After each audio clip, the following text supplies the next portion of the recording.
Ouf, bon, voilà, le gros souci, j'espère qu'il est réparé. Le souci, voilà.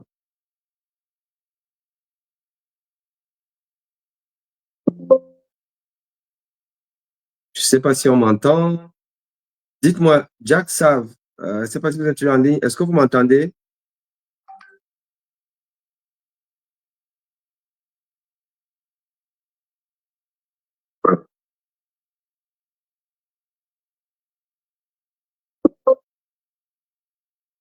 Je sais pas si on m'entend. OK. Dites-moi, Jack Sav, je pense qu'on m'entend. Voilà, voilà, je pense qu'on m'entend.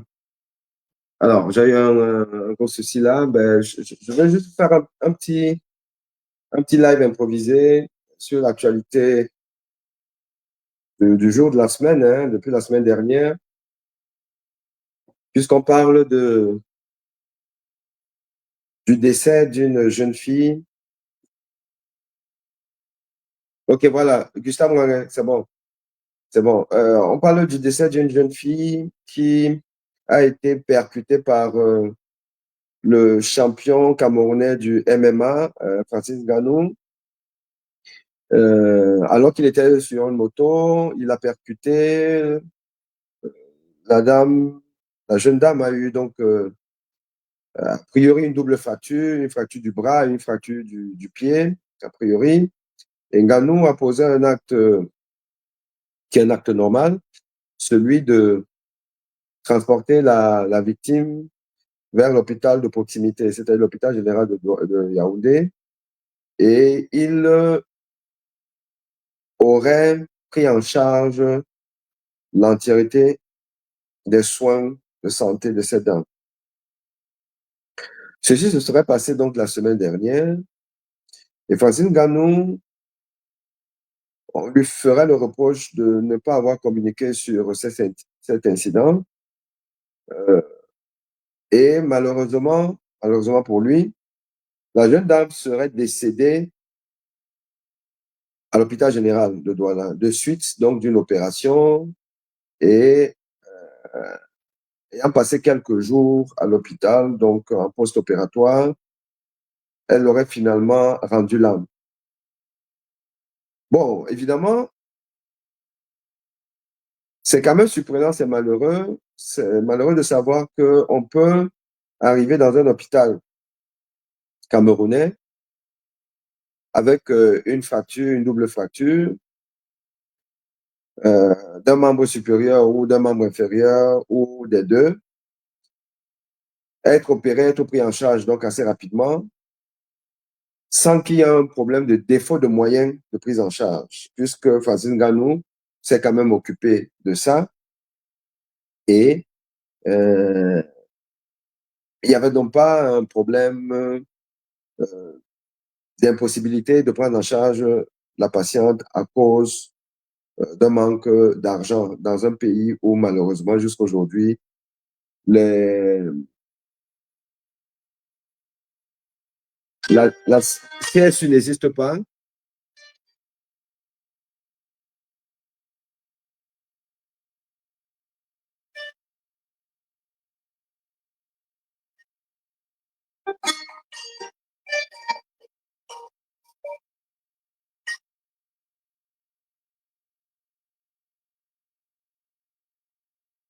La CSU n'existe pas.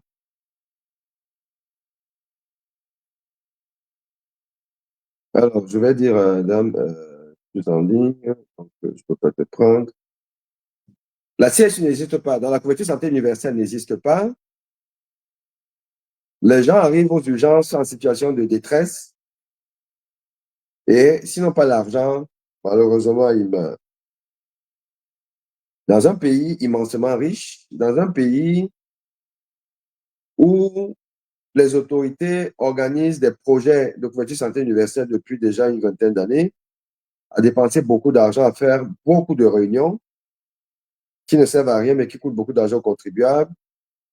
D'ailleurs, à nous dire que le plateau technique, il est performant, mais les gens meurent encore pour des choses aussi simples, aussi banales que opérer un os cassé. Francine Ngannou ne pouvait donc pas s'attendre à ce que, malgré son argent, malgré la prise en charge dans l'hôpital de référence du Cameroun, qui est quand même l'hôpital général de Douala, que l'issue serait fatale. C'est peut-être aussi pour ça qu'il n'a pas communiqué, ces gens n'ont pas communiqué, il est resté calme, croiser les doigts et à prier. Bon, il n'avait pas besoin de croiser les doigts et de prier, puisque c'était à peu près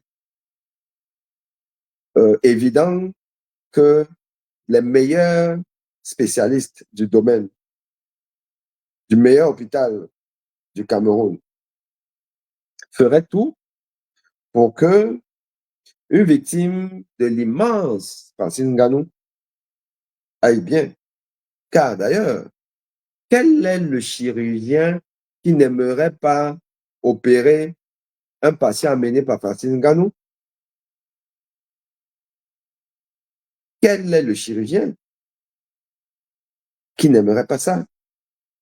Dans un environnement où, bon, voilà, l'argent manque un peu, on rame un peu, bon, donc on aura un peu plus d'argent, il y aura le farotage du milliardaire, pas en France CFA, pas en Naira. Moi, je suis milliardaire en France CFA. Bon, l'autre, vous connaissez l'autre là, lui, c'est en Naira, il est milliardaire. Moi, c'est en France CFA, moi, je reste encore au niveau du franc CFA. Ngannou est milliardaire en dollars. Quel est le médecin qui ne voudrait pas opérer un patient amené par Ngannou? Et le farotage va se situer en millions de francs CFA, en plus de la notoriété. Voilà. Et le carnet d'adresse. C'est dire si toutes les conditions étaient réunies pour que cette affaire soit juste une affaire banale. Ah oui, il y a cogné, oui. On peut tous cogner, on peut tous faire un accident. Hein, voilà. On ne peut pas forcément faire un accident. Sauf si on est dans un état où on ne devrait pas conduire, soit parce qu'on n'a pas de permis, soit parce qu'on est en état d'ébriété, soit en état de fatigue. Voilà. Mais sinon, voilà, ça peut arriver à tout le monde. Mais ça arrive à Francine Ngannou, dans les rues du Cameroun. Mon propos ici, là, n'est pas de questionner l'hôpital. L'hôpital qui a pour vocation de soigner. Un hôpital normal, dans un pays normal, a pour vocation de soigner. L'hôpital camerounais, on doit se poser la question de savoir s'il a pour vocation de soigner, pour mission de soigner. Mais cette question est la question des chirurgies, notamment orthopédistes, qui se terminent toujours mal, enfin toujours, souvent mal au Cameroun. Nous allons essayer de nous pencher sur la question rapidement. Je pense que ce sera mercredi à 20h45 au Cameroun, 21h45 en Europe. Nous allons nous pencher sur la question avec deux invités de marque du domaine. Pour l'instant, le temps que le teaser, le flyer de cet événement ne sorte, je ne vous dévoile pas encore les noms, mais des références dans le domaine de la chirurgie orthopédique vont venir nous expliquer de manière générale c'est quoi la chirurgie orthopédique, c'est quoi une opération de fracture, dans quelles conditions on opère, quelles sont les indications opératoires, quels sont les facteurs de gravité, quels sont les facteurs de risque de complications. Déjà, quelles sont ces complications et quels sont les facteurs qui peuvent concourir à ça? Comment on remédie à ça? Quelles sont les données de la littérature dans le monde pour comparer un peu? Bon, est-ce que finalement, le taux de complications, de mortalité qui nous semble être quand même assez important au Cameroun, est-ce que c'est normal? Est-ce qu'on est dans les clous des standards mondiaux ou alors, voilà, il y a un problème. Et s'il y a un problème, quels sont les problèmes? Comment les identifier? Et qu'est-ce qu'il faut faire pour remédier à ça? Ça, c'est une émission médicale qui va adresser la question, qui sera donc organisée mercredi, 20h45 au Cameroun, 21h45 en France, sur le média FCC TV. Le fameux média qui monte, qui, chaque dimanche à partir de 17h, répond à des questions sur la gouvernance au Cameroun, où nous invitons des personnes, des experts, pour venir nous dire des choses. Bon, de temps en temps, certains experts fuient un peu le débat, comme dimanche dernier, donc hier, le professeur Meyolo, qui est le CELCOM de M. Famen Ndongo, ministère de l'enseignement supérieur, a poum le débat. Il a poum. Il n'est pas venu. Alors qu'il avait donné son accord, il avait tout donné. Il avait donné sa photo. Le teaser est sorti. Il a même eu un débrief vers 13h pour savoir comment est-ce qu'il doit se connecter et tout là. Mais après, il a poum. Il est rentré dans le Sissongo. Vous savez, moi, je fais peur aux gens. Hein. Je fais peur. Il n'y a pas beaucoup de gens du RDPC qui peuvent soutenir un débat avec moi. Il n'y en a pas beaucoup. Laissez-moi vous le dire. Ils ont peur de moi. Ils ont la chance que je suis pas au Cameroun, que je ne suis pas sur les plateaux là. Donc, chaque fois qu'il y a un débat où professeur Bonnier est là et tout ça, tu vois, les gars, ils font d'abord, ils se concertent d'abord, bon, il va prendre comme ça là, il dit comme ça là, il faut le prendre comme ça, tout ça. Ces gens-là, c'est des peureux, c'est des lolos. Lolos, savent rien, si ce n'est mentir. Donc, le professeur Meyolo, sauf s'il va nous apporter un démenti, hier soir, au moment où l'émission commence, son téléphone a bugué. Injoignable. Professeur Meyolo, qui passe sur les plateaux télé, qui vocifère, qui veut monter sur les gens et tout, qui a été impoli avec le professeur Baïbek. Il m'a fui. Enfin, moi et puis le professeur Tim Chuan qui était aussi là, et tout, et qui l'attendait de pied ferme. Non, les gars, le pays va mal. Le pays est gouverné par des gens qui n'ont pas le niveau.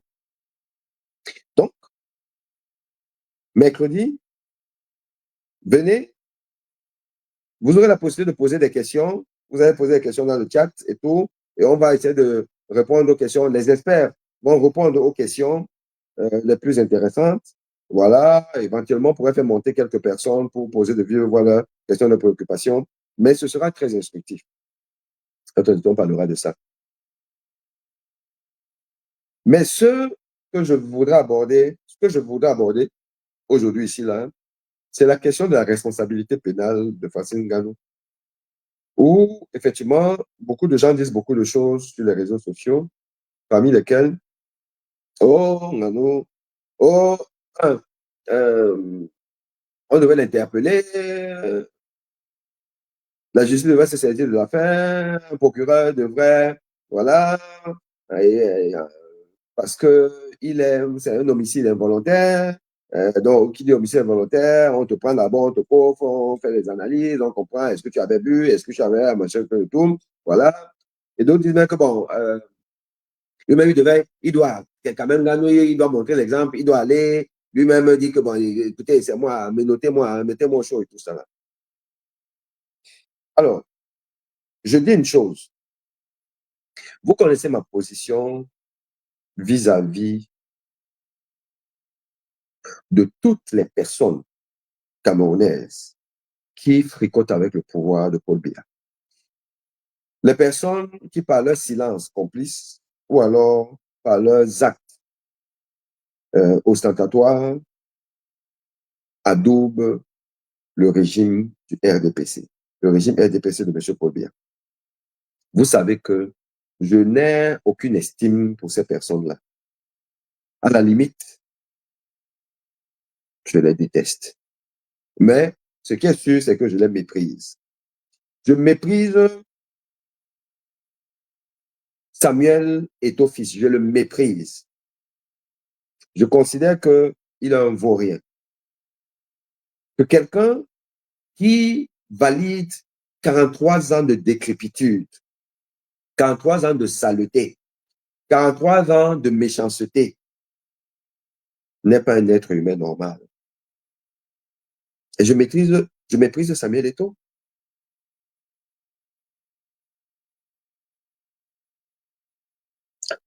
Je n'ai aucun respect pour lui. Francine Ganou, vous savez, j'ai déjà eu à faire plusieurs sorties sur Francine Ganou.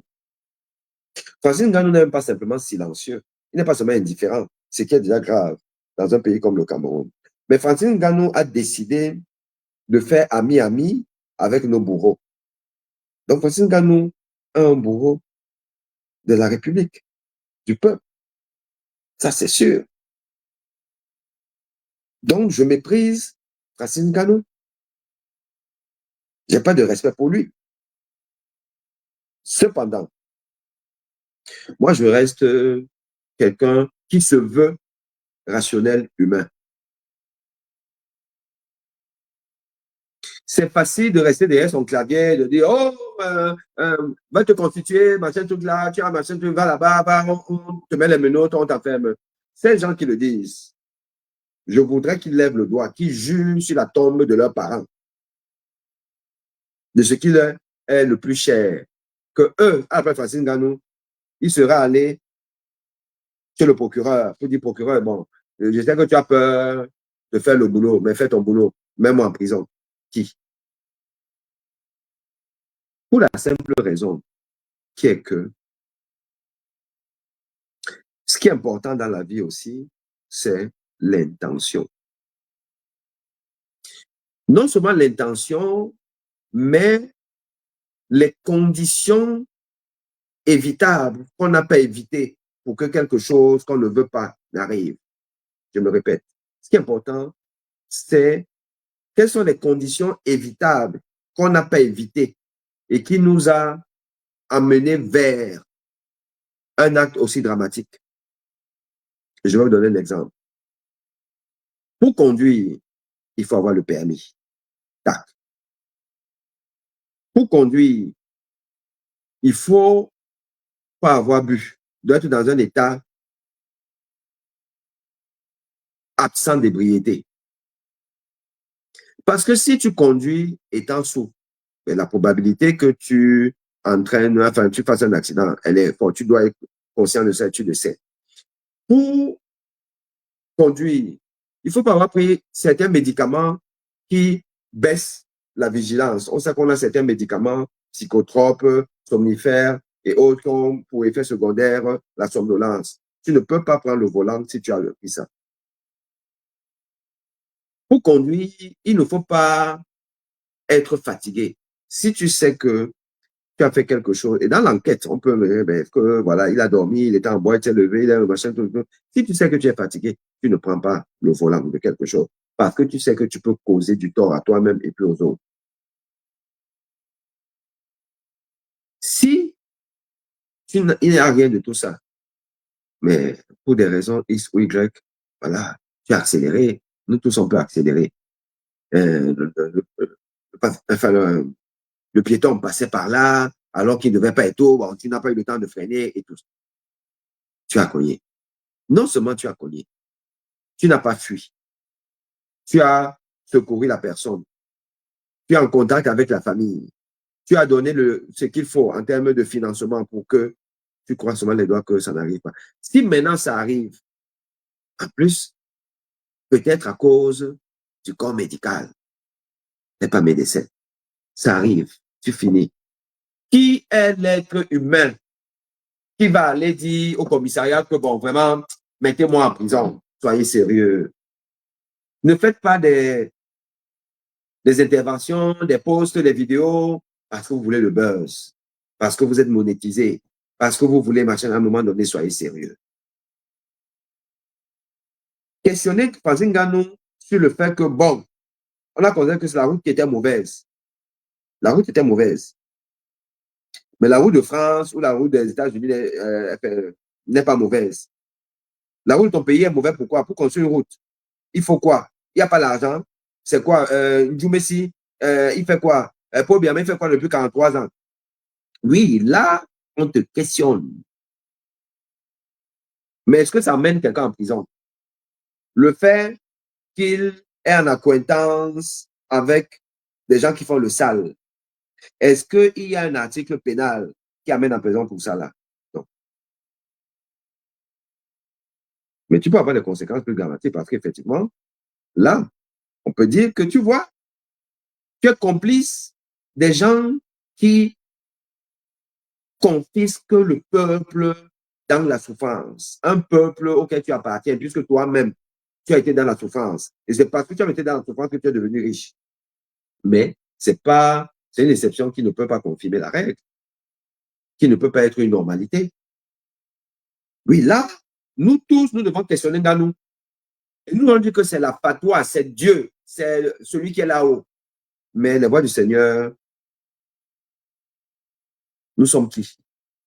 Nous sommes personne pour pouvoir transcender et aller juger ce que seul Dieu peut juger. C'est Dieu qui va juger. Regarde-nous. Par rapport à ça. Maintenant, si c'est que la loi dit que tant, ben, on laisse à l'État. C'est nous devons aller vers l'État pour dire que bon, tu fais quoi? Il y a des gens qui ont eu le même cas. Ils ont été. Ouais, mais ne demandez pas à Facine Gano d'aller se constituer prisonnier. Parce que personne ne le ferait. Parce que personne ne le ferait. Parce qu'on n'est pas sûr que la loi là-bas, la loi n'est pas toujours juste. Mais elle doit être effectivement uniformément appliquée pour tout le monde. Je suis d'accord. Mais la loi n'est pas forcément juste. Et parce que la loi peut ne pas être juste, personne ne va, s'il estime que, bon, quand même, je n'ai pas voulu tuer, j'ai pas, voilà, j'ai pas fait exprès, je n'étais pas dans une condition et tout, il n'y a personne qui va aller se constituer, je suis désolé. Mais tu as par exemple bu, comme Pierre Palmade, parce que les gens prennent la référence de Pierre Palmade. Pierre Palmade était sous, il a conduit sous. Donc celui-là, ça ne se discute même pas, il doit entrer en tôle.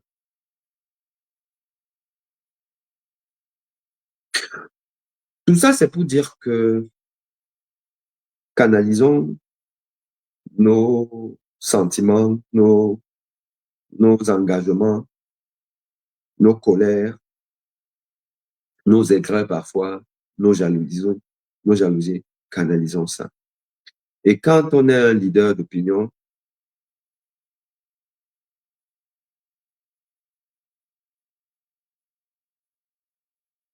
Christian Ndonda, je te reviens, mais ici, là, je dis que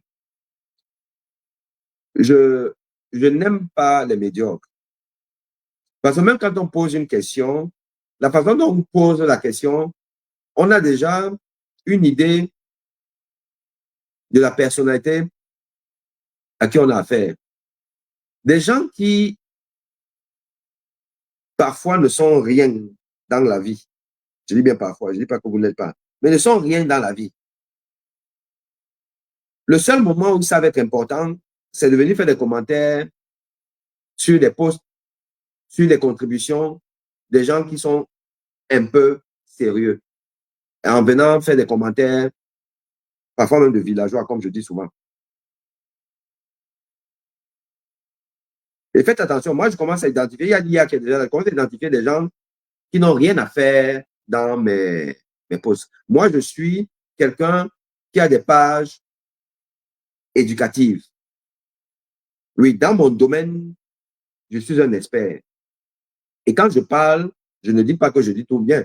Il peut y avoir la contradiction. Mais la contradiction des gens qui ne sont rien, sauf si vous vous présentez d'abord, vous mettez d'abord votre CV sur un commentaire, vous mettez d'abord, vous dites qui vous êtes et tout. Et après, on va parler. Mais des gens qui sont des non-names et qui viennent raconter des bêtises, moi, ces personnes-là me supportent. Et l'Harmonia va commencer à éliminer les gens. Tu ne peux même plus, tu passes même par n'importe comment, là, tu ne peux plus entrer dans mes pages. Quand vous dites, vos experts vont faire les analyses sur quelle base? Vous avez le constat de l'accident. Vous parlez de quoi? C'est-à-dire que moi, Aimé Boni, je ne sais pas comment faire une émission de santé qui parle des accidents avec traumatisme corporel. Je ne sais pas. Vous venez me poser des questions idiotes. Faites attention, je vous dis encore que mon IA va recenser tous ces gens-là qui viennent faire des connaisseurs sur mes pages. Voilà. Donc, à plus forte raison, des personnes qui sont des porte-voix, des personnes qui ont une voix qui porte, des personnes qui sont écoutées par beaucoup de personnes, de followers, c'est tout. On n'est pas obligé spontanément de parler, de dire des choses pour faire du buzz, pour machin, truc là. Il faut qu'on prenne du recul. Et dans le cas de l'affaire Francine Ganou, entre guillemets, posons toujours la question, est-ce que moi, avec ce que Nganou a posé quand même comme acte, je me serais constitué prisonnier? Qu'il aurait fait? Qu'il aurait fait? Il aurait fui, que d'accord. Il aurait été sourd, d'accord. Il n'aurait pas de permis, d'accord. Mais donc, avant d'aller vers sa condamnation dans ce sens-là, posons-nous donc d'abord les questions. Sinon, je suis désolé, personne n'irait voir le procureur que enfermez-moi. J'ai cogné une personne qui n'est pas décédée, que j'ai emportée à l'hôpital. Elle est arrivée à l'hôpital en vie. Elle a même été opérée, si c'est le cas. Mais après, je ne sais pas ce qui s'est passé là-bas, elle est décédée. Qui se serait constitué prisonnier? Les gars, je vous dis toujours que si nous ne centrons pas le débat de l'alternance politique au Cameroun, si nous ne faisons pas les bons bilans, le bon bilan, nous ne posons pas des diagnostics objectifs à effet de trouver des solutions. Si chacun de nous va dans tous les sens, on tape, on tape. En plus, même parfois, quelqu'un qui a dû aujourd'hui, après, c'est lui qui tape, ainsi de suite là. Vous allez vous rendre compte que le papa là, va encore être là. Soyons concentrés, soyons focus. Et je dis encore, et je redis, à ceux qui viennent peut-être d'arriver, moi, je n'ai aucun respect pour Francine Ganou. Parce que il a quitté les en bas d'en bas, les pauvres que nous sommes, les affamés que nous sommes.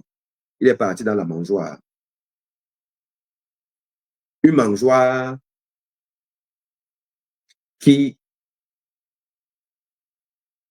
n'a jamais voulu de lui. Parce que c'est un pauvre type. C'est parce que cette mangeoire-là n'a pas voulu de lui qu'il a fui pour aller en Occident. Pas des moyens qu'on connaît. Il est devenu quelque chose et la mangeoire capitalise. En lui disant, bon, viens, viens, viens, viens chez nous, laisse les pauvres là, viens, viens chez nous. Et il part. Humainement, c'est violent. Francine Ganou ne sait pas que lui-même, il est le propre responsable de sa malédiction. Parce que quand même, chacun de nous a des déboires, hein, on ne peut pas, voilà, chacun de nous a des déboires et tout. Mais Nganou, quelqu'un qui devrait être l'homme le plus heureux de la planète aujourd'hui, il est peut-être l'homme le plus malheureux. Il est certainement même l'homme le plus malheureux. Vous voyez un peu le paradoxe? Quelqu'un qui sort de nulle part, qui arrive au toit du monde, qui arrive au toit du monde, pour qui on doit même faire un film ou une série de films. Il perd son enfant, ça peut arriver à tout le monde. Il perd son enfant au mois d'avril de l'année dernière, ça peut arriver à tout le monde. Il tue indirectement, je dis bien indirectement, il cause la mort d'une jeune fille au mois d'avril 2025. C'est une drôle de coïncidence, mais c'est une mauvaise coïncidence. Entre-temps, ou avant la mort de son truc, il perd lamentablement, je dis bien lamentablement, contre quelqu'un même qui lui-même a failli mourir déjà sur un ring. Anthony Joshua. Anthony Joshua a été tabassé comme un gamin, mais Anthony Joshua a failli le kill. Parce que Francine Ngannou a décidé d'aller avec les vampires, d'aller avec, je vous dis, ce n'est pas tout là. Baboke, vous savez que Baboke a attaché son Guati où? Comment Ngannou peut tricoter avec Baboke? Dans un pays normal, Baboke, c'est qui? Les gens qui boivent le sang. On voit Ngannou avec la fille Baboke dans son hôtel. Elle sort de l'hôtel. On ne sait pas où ils se sont juste coincés à, au rez-de-chaussée, enfin, au hall, où c'était jusqu'à dans sa chambre. Et c'est dans sa chambre. Ils ont fait quoi là-bas? Elle a amené quoi? Elle-même les commande. Est-ce qu'elle est simple? Son père est comment? Sa mère est comment? Ngannou, Ngannou, tu nous laisses en bas.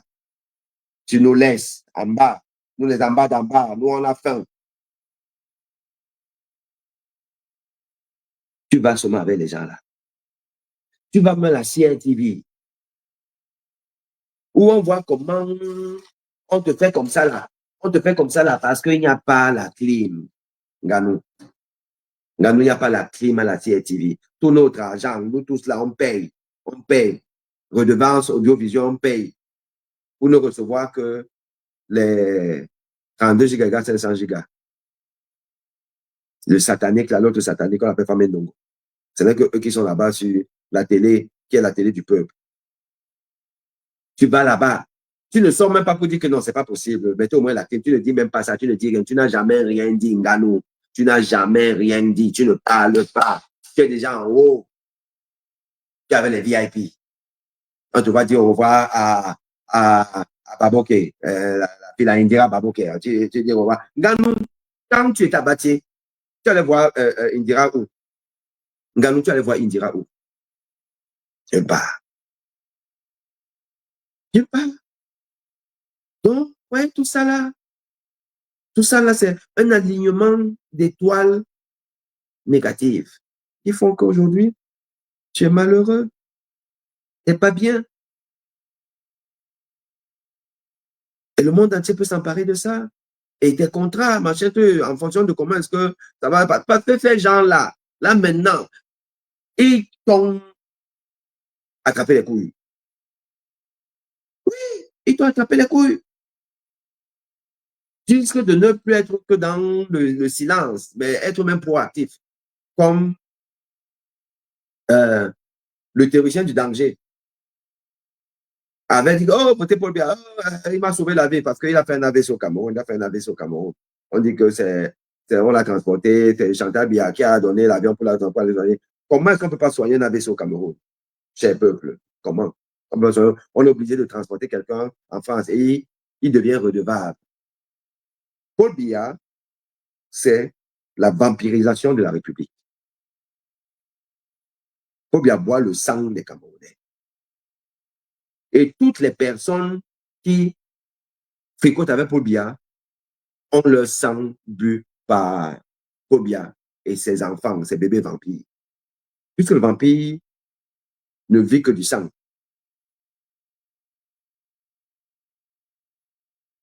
Donc ça, c'est déjà, ça part là-bas. Mais ne me dites pas, à nous, d'aller se constituer prisonnier. Non, le combat ne doit pas être dans ce genre de choses. On doit seulement dire que, bon, mon frère, c'est arrivé, bon, ben, c'est la faute n'a pas de chance, mais la faute aussi au fait que, voilà, tu aurais pu être comme Richard Bona. Oui, Ngannou, tu aurais pu être comme Richard Bona. C'est-à-dire ne pas aller dans les choses-là, te contenter de...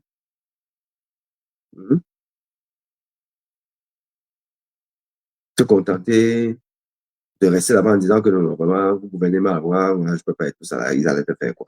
Ils allaient faire quoi? Tu aurais pu être dans la jet set de l'Occident, là-bas. Toi, tu es un jet setter.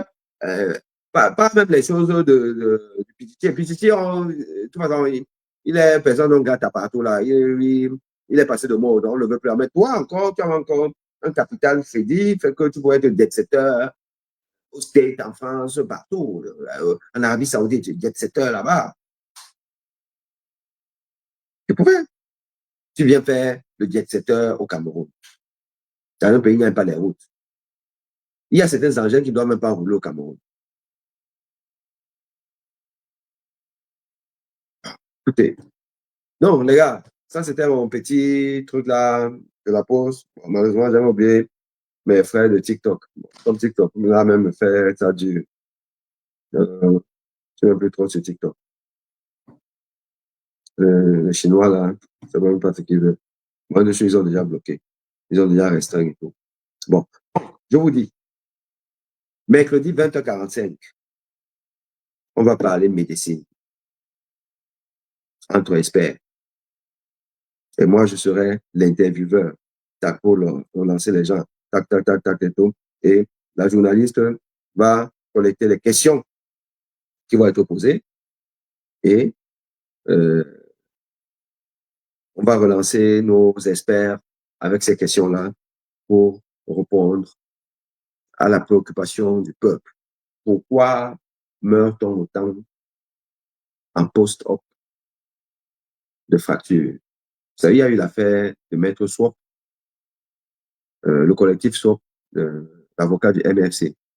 Il arrive à l'hôpital avec une fracture du bras, tac, il est parti. Samy Lenoir, tac, il est parti. Ces jeunes filles-ci-là, ça, c'est des gens qu'on connaît. Maintenant, les autres gens, les non-name, il y en a beaucoup. Donc, il faut qu'on essaie de décortiquer ça. OK, les amis?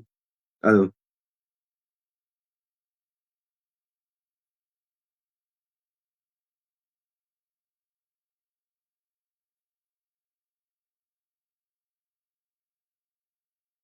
Gustave Wanger, je pense que Fatin Gano peut bénéficier des circonstances atténuantes quand il n'a pas reçu de bons conseils. Par rapport à quoi? Par rapport au fait qu'il faut que avec l'État, franchement, si un papa comme lui a besoin de conseils pour savoir que un affamé ne doit pas aller avec les gens qui l'ont affamé.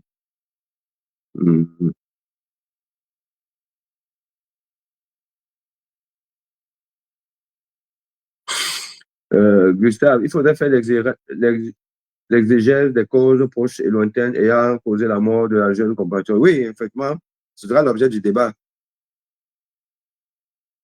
Ce sera l'objet du débat. Alors, il y a encore quoi?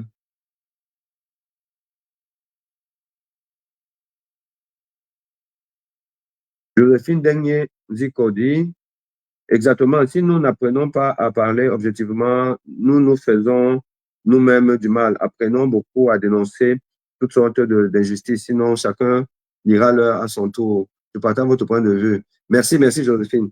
OK, voilà. Donc peut-être que ce soir, je ferai peut-être là un live TikTok pour un peu reprendre ce que j'ai dit ici là.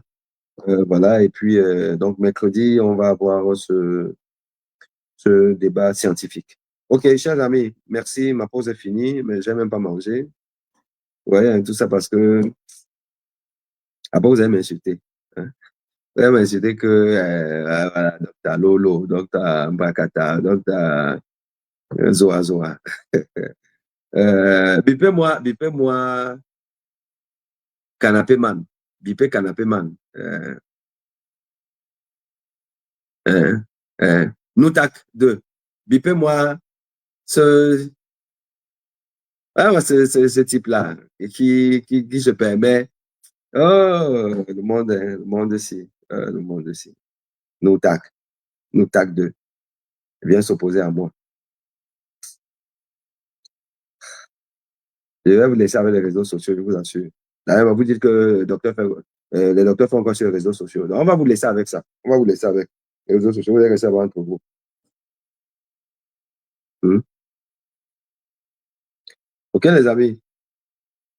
Allez, take care. We have together. Goodbye.